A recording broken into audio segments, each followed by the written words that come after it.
வெளியே உடலுறவு வச்சுக்கிட்டா அதனால தான் கணவரும் மனைவியும் பிரிஞ்சு போகிறாங்கன்னு நினைக்கிறீங்களா? எக்ஸ்ட்ரா மேரிட்டல் அஃபேர்ஸ் வாங்க. உண்மை என்னன்னா, பல இடத்துல பல குடும்பத்தில் எதனால் பிரிஞ்சு போகிறாங்கன்னா, பண்ண தப்பை பண்ண மிஸ்டேக்ஸை ஒத்துக்காமல் அவங்க பொறுப்பு ஏற்றுக்காமல் போனதால தான் உறவு உடஞ்சி போகுது. ஆமாங்க, நீங்கள் பண்ண தப்பு, நீங்கள் பண்ண ஏமாற்றம், ஓகே, ஏதோ ஒரு சூழ்நிலை தப்பு பண்ணிட்டீங்க.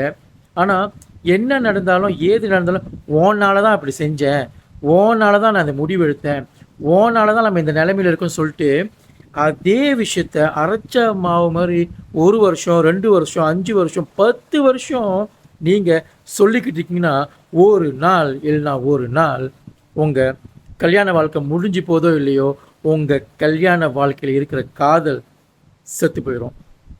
எப்போ நீங்கள் பொறுப்பு எடுத்துக்கிறீங்களோ, ஒரு நாள் எப்போ நீங்கள் உணர்றீங்களோ, நான் தப்பு பண்ணியிருக்கேன், ஓகே, என் தப்பு நான் உணர்ந்துட்டேன்.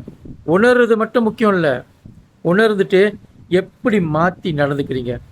நீங்கள் உங்கள் தப்பு உணர்ந்துட்டிங்கன்னா, நீங்கள் மாற்றி நடக்க ஆரம்பிச்சிட்டிங்கன்னா, மாற்றி செயல்பட ஆரம்பிச்சிட்டிங்கன்னா, தானாக அந்த உறவில் திருப்பி நம்பிக்கை வரும். நம்பிக்கை திருப்பி வந்துச்சுன்னா மரியாதை திருப்பி வரும். நம்பிக்கையும் மரியாதையும் வந்துருச்சுன்னா காதல் திருப்பி அழகாக பூக்க ஆரம்பிச்சிடும்.